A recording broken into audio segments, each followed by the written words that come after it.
আসসালামু আলাইকুম everyone, welcome back to my channel Farhana's cooking studio. আজ আমি আপনাদের সাথে শেয়ার করব পিৎজা সসের রেসিপি। নর্মাল টমেটো সস ব্যবহার না করে পিৎজাতে যদি এই সহজ পিৎজা সসটি ব্যবহার করা হয় তাহলে কিন্তু পিৎজার স্বাদ অনেক গুণ বেড়ে যাবে।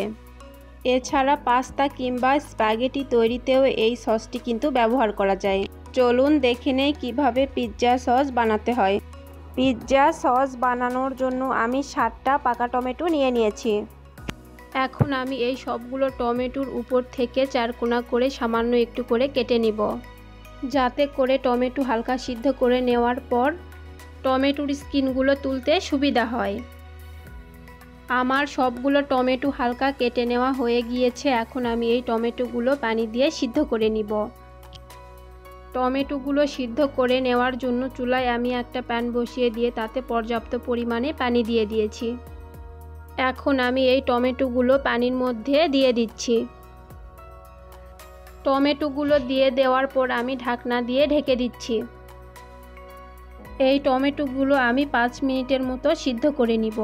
এই টমেটোগুলো কিন্তু খুব বেশি সময় ধরে সিদ্ধ করে নেওয়ার কোনো প্রয়োজন নেই। 5 মিনিট পর আমি ঢাকনাটা সরিয়ে দিচ্ছি।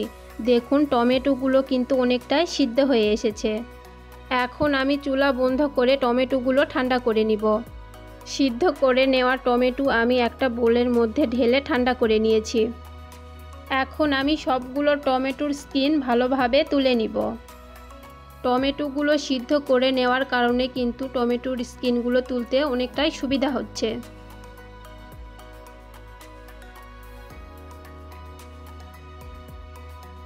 সবগুলো টমেটোর স্কিন ছাড়িয়ে নেওয়া হয়ে গিয়েছে। এখন আমি টমেটোগুলো ভালোভাবে ব্লেন্ড করে নিচ্ছি।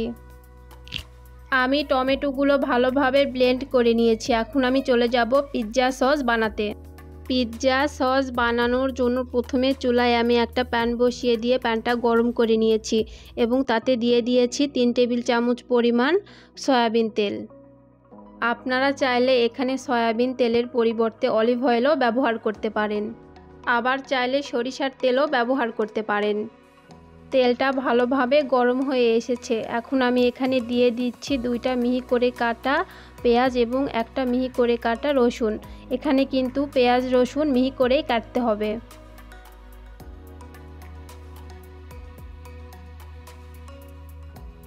মিহি করে নেওয়া পেঁয়াজ রসুন দিয়ে দেওয়ার পর আমি একটা খুন্তির সাহায্যে ভালোভাবে সব কিছু মিক্স করে নিচ্ছি। আমি এই পেঁয়াজ রসুনগুলো হালকা বাদামি করে ভেজে নিচ্ছি। পেঁয়াজ রসুন হালকা বাদামি করে ভেজে নেওয়া হয়ে গিয়েছে। এখন আমি এর মধ্যে দিয়ে দিচ্ছি আগে থেকে ব্লেন্ড করে নেওয়া টমেটো। ব্লেন্ড করে নেওয়া টমেটো দিয়ে দেওয়ার পর আমি খুন্তির সাহায্যে ভালোভাবে সব কিছু মিক্স করে নিচ্ছি। চুলা মিডিয়াম হিটে রেখে 1 মিনিটের মতো ভালোভাবে সব কিছু মিক্স করে নিয়ে আমি এখন এখানে দিয়ে দিচ্ছি 1 চা চামচ পরিমাণ লাল মরিচের গুঁড়া। তারপর আমি এখানে দিয়ে দিচ্ছি স্বাদ মতো লবণ। লবণটা আপনারা আপনাদের টেস্ট অনুযায়ী দেওয়ার চেষ্টা করবেন। সব কিছু দিয়ে দেওয়ার পর আমি খুন্তির সাহায্যে 2 মিনিটের মতো ভালোভাবে মিক্স করে নিচ্ছি। ভালোভাবে মিক্স করে নেওয়ার পর আমি এখানে দিয়ে দিচ্ছি 1/2 চা চামচ পরিমাণ অরিগানো। আপনারা বড় বড় মুদি দোকান কিংবা সুপার শপে এই অরিগানো পেয়ে যাবেন। তারপর আমি এখানে দিয়ে দিচ্ছি 1 চা চামচ পরিমাণ চিলি ফ্লেক্স। দিয়ে দিচ্ছি 1/2 টেবিল চামচ পরিমাণ চিনি। চিনি দিয়ে দেওয়ার পর আমি খুন্তির সাহায্যে ভালোভাবে মিক্স করে নিচ্ছি। যতক্ষণ না পিৎজা সস ঘন হয়ে আসবে ততক্ষণ আমি এভাবে মিক্স করে নিব। আর এই সময় কিন্তু চুলার আঁচ আমি লোতে রেখেছি। অনেকে পিৎজাতে গোলমরিচের গুঁড়া ব্যবহার করেন, তাই আমি পিৎজা সসের মধ্যে আলাদা করে গোলমরিচের গুঁড়া ব্যবহার করিনি। আমার পিৎজা সসটি প্রায় বানিয়ে নেওয়া হয়ে গিয়েছে। আমি আর 1 মিনিটের মতো খুন্তির সাহায্যে মিক্স করে নিয়ে চুলা বন্ধ করে দিব। এই পরিমাণ পিৎজা সস বানাতে আমার 10 মিনিট সময় লেগেছে। আপনারা যদি পরিমাণে বেশি বানাতে চান তখন সময়টা একটু বেশি লাগতে পারে। আমার পিৎজা সসটি বানিয়ে নেওয়া হয়ে গিয়েছে। এখন আমি চুলা বন্ধ করে এটা পরিবেশন করে নিব। দেখুন পিৎজা সসের ঘনত্বটা কেমন হয়েছে। চুলা থেকে নামিয়ে ঠান্ডা করে নেওয়ার পর কিন্তু এর ঘনত্বটা আরও বেড়ে যাবে। এই পিৎজা সস ঠান্ডা করে নেওয়ার পর অনেকটাই ঘন হয়ে এসেছে।